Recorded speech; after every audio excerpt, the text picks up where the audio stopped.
Welcome to Two Humans Talking, the podcast that discusses the challenges of staying healthy in this modern, fast-paced world.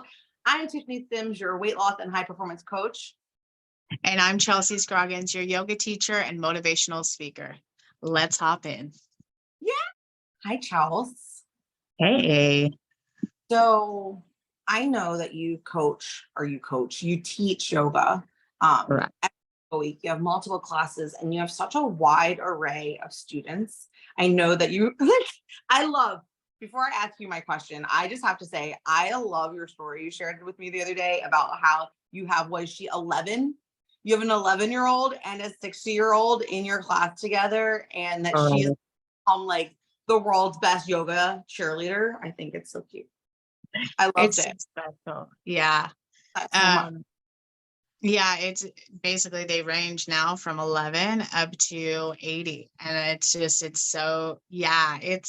pretty impactful, like the age range. And, of course, I have some people that are my age as well, mid 30s, 40s, and 50s. I mean, they just range, and they range from all over too, like from Salt Lake City up to Oregon, Florida, out here in Texas, 5 hours from where I'm at, right here in Central Texas. Like it's kind of neat to see them from all different and come together. And Tennessee, even, like it's cool. It's pretty fascinating. It's really cool that you're able to bring all those people together, because not only with the different ages and the different locations, like everyone brings something different to the mat.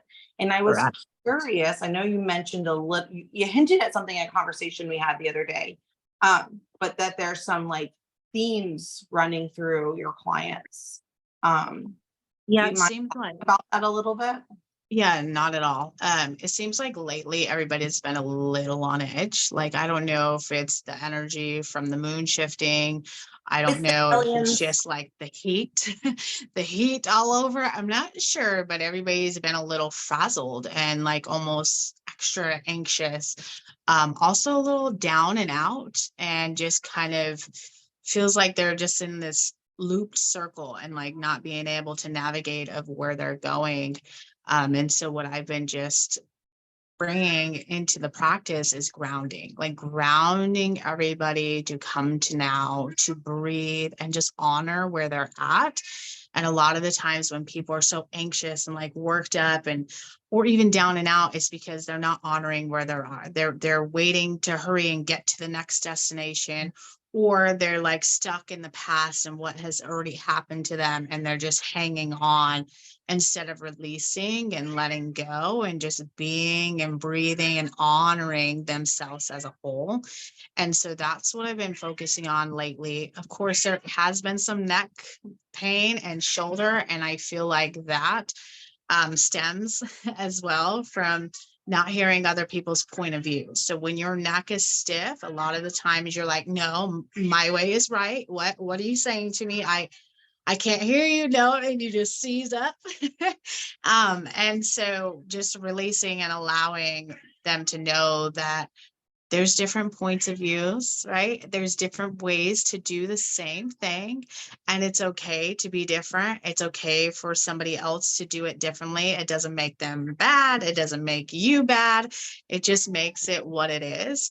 And so recognizing that, and then of course, a lot of people are, doing their computer stuff and constantly down on the phone, right? And so there's that as well, the actual technical part of it, of constantly being in one position for hours at a time. So when you're doing that, just to alleviate and do the opposite of what you've been doing all day long, obviously helps.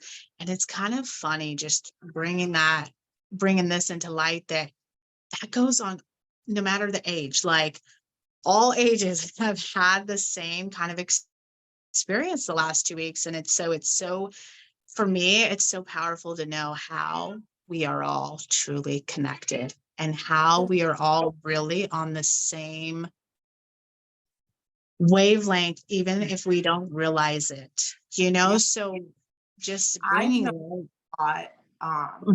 in my pockets of community that there are people who are really like leading and listening while leading, And then there is a lot of this like resistance to like feedback and a lot of self-defense of like almost like any feedback is attackatory on their character and who they are and not seeing the value of the comment, not being like, oh, you're doing this wrong, but like, hey, have you thought about this? We've had experiences where we thought this is what happened and this is what we've learned has worked better for us. And so like I've been seeing a lot of just resistance to even just like those different, like you said, those different viewpoints from Mhm. people from a place of love and Mhm. just um and And so I with find that, it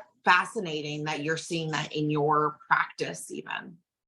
and if you think about that, the resistance is it's hard to change. It's hard to hear somebody else's point of view when you've been doing something for so long. And I mean, how can you hear something different? It's like, no, I've been doing this. Like, how can I do something different? I mean, change is always hard, and it's hard to hear somebody's input when you know you're right, or you don't think that they're going to understand, right? Because you're alone, you're in that low depression state. So it's definitely hard to do that. But that is very interesting that it's still aligning in what you're doing as well as us. So we are all very, very connected. And it's just so powerful to me to know that.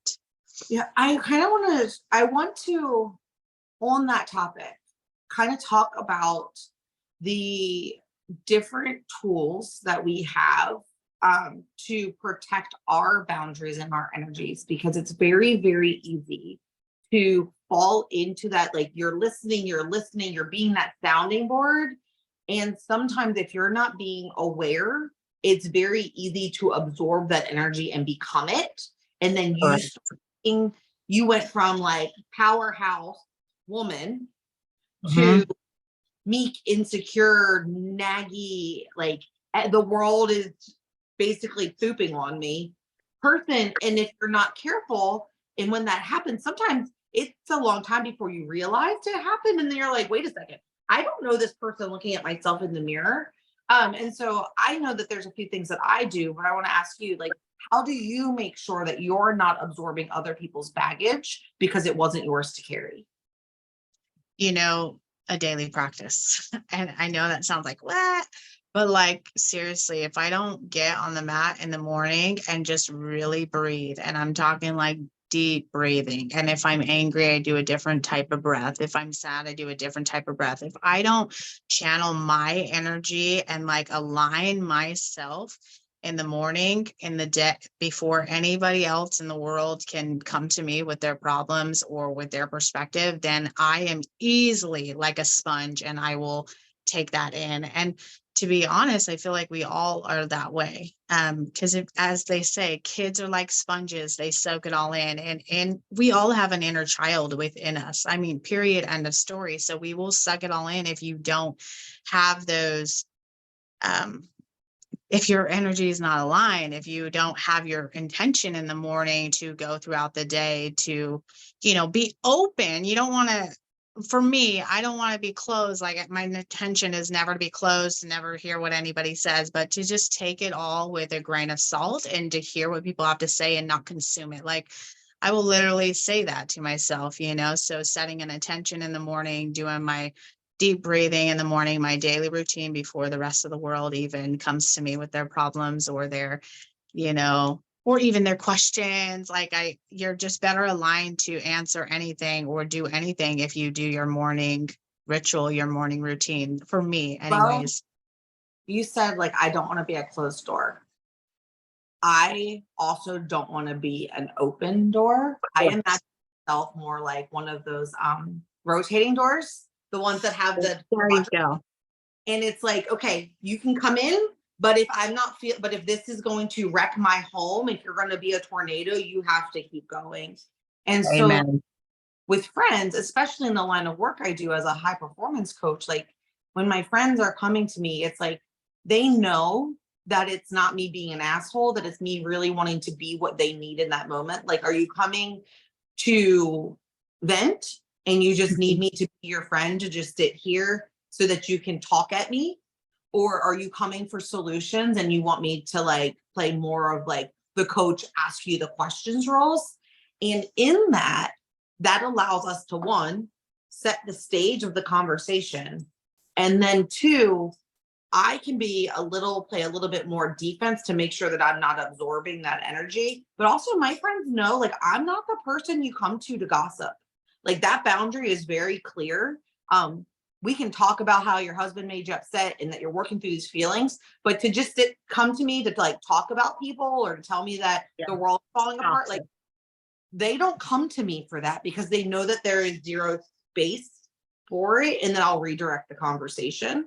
And so learning how to gracefully redirect conversations to either a more empowered, I don't want to say positive spin, but a more empowered tone, or redirecting it altogether to something different to get off of that topic. Otherwise, you cannot, over time, if someone's just shooting you with a BB gun over and over again, it's going to go from dents to holes, right? And true. I'm just not willing to be that anymore. And it comes with practice. And so I encourage you to like learn how to become that rotating door of how you let people in and how you show them back out. Yes, and that's what I've been working on, I would say, for 2 years now. And it was hard for me to do that rotating door because I was a very open door, and then I wanted to just close the door. So that's why I said I'm not a closed door, because I really don't want to be so shut off, because once you close the door and then you start shutting yourself, basically you shut yourself off from the world, and then you're afraid to even open any door at that point. So you want to keep your door open, but like you said, it's like a revolving door. Yes. Yes, Tiffany. You're up. Go ahead. Yes, I love it. So this is how we do it, y'all. We both talk a lot. So we have to be like, hey, my turn.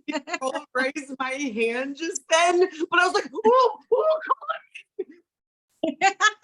Tiffany Sims, what do you have to say? You know what it was?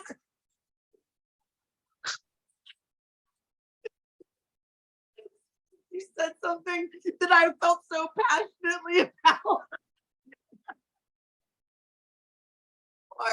It's so hard to hear you. She's like dying laughing over there if you're not watching it right now. Water in this cup, I promise.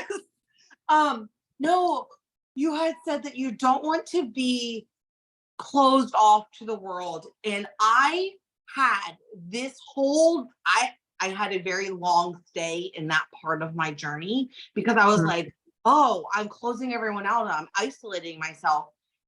You can close doors to communities of people and still leave your door open for the right people to walk through. Amen. But you have to know that you're doing that. I didn't know how to do that. I didn't know that was an option. And so it is okay to close your door and then open a different door to other people.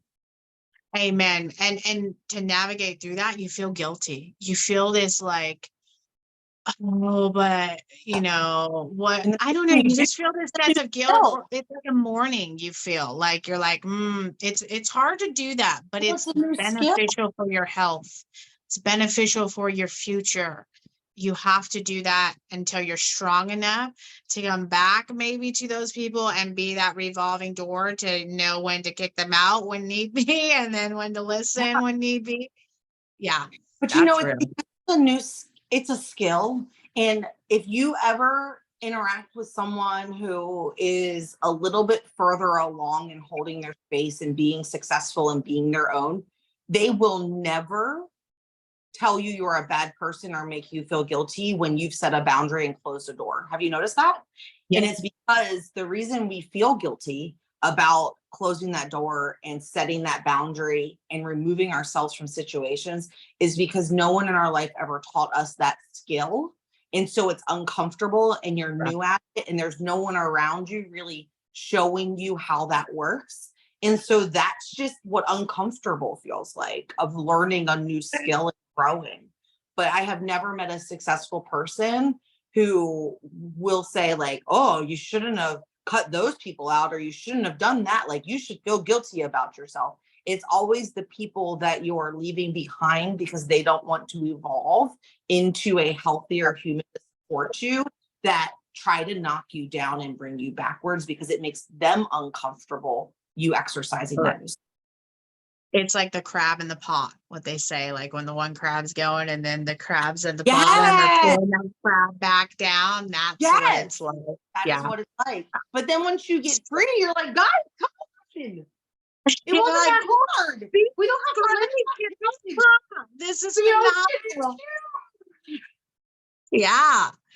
Oh, it's so wonderful to be on the beach and like with this whole oasis and seeing it. Yeah, it feels so good. Oh, and I just have to quickly say, Tiff, thank you so much for being here on the beach with me. You're welcome. I love it. So yeah. I love that. So let's wrap it up. That's Two Humans Talking. Leave us your comment. Know how we can support you. And the best way that you can support us is by sharing this episode with a friend. Let them know why you're sharing it with them. And we'll see you next time. Bye.